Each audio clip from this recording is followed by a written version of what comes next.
जय श्री कृष्णा। आज हम धर्मराज जी की कहानी सुनेंगे। धार्मिक मान्यताओं के अनुसार हर व्यक्ति को अपने जीवन काल में धर्मराज जी की कहानी जरूर सुननी चाहिए।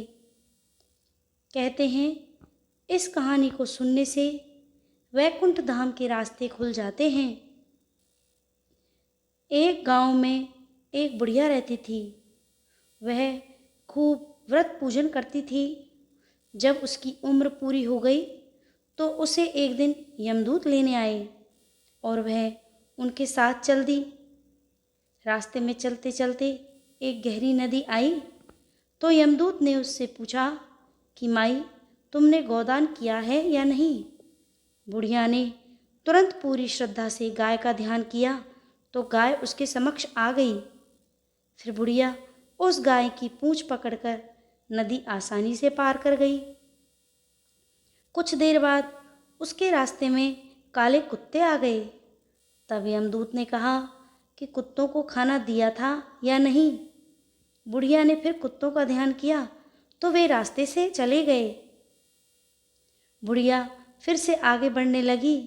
तब उसे रास्ते में कौए दिखाई दिए और उन्होंने उसके सिर में चोंच मारनी शुरू कर दी। तो यमदूत बोले कि किसी ब्राह्मण की बेटी के सिर में तेल लगाया था या नहीं। बुढ़िया ने फिर ब्राह्मण की बेटी का ध्यान किया तो कौए वापस चले गए।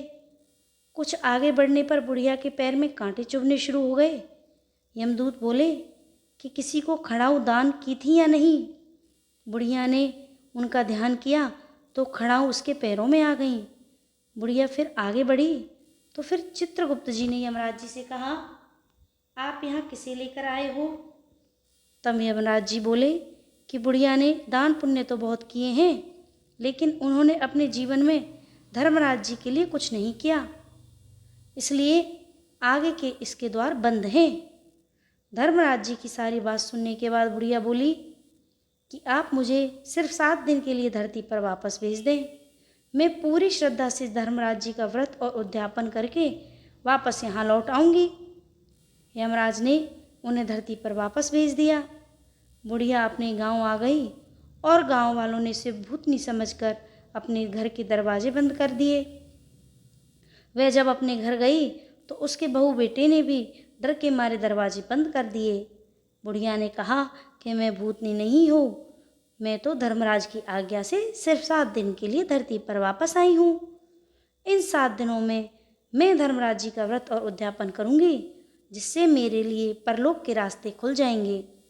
बुढ़िया की बातें सुनकर बहू बेटे उसके लिए पूजा की सामग्री ले आए, लेकिन जब बुढ़िया कहानी कहती तब वह हुंकारा नहीं भरते, जिससे बुढ़िया बाद में अपनी पड़ोसन को कहानी सुनाती है और वह हुंकारा भरती है। इस तरह से 7 दिन धर्मराज की विधि विधान व्रत पूजा और उद्यापन करने के बाद धर्मराज जी बुढ़िया को लेने के लिए विमान भेजते हैं।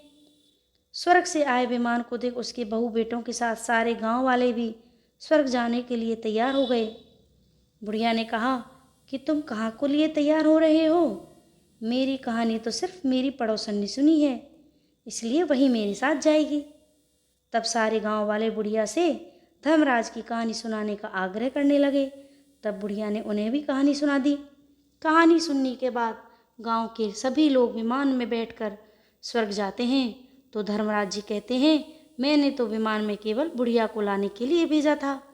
तब बुढ़िया माई ने कहा कि धर्मराज जी, मैंने अपने जीवन में जो भी पुण्य किए हैं उसमें से आधा मैं अपने गांव वालों को देना चाहती हूँ।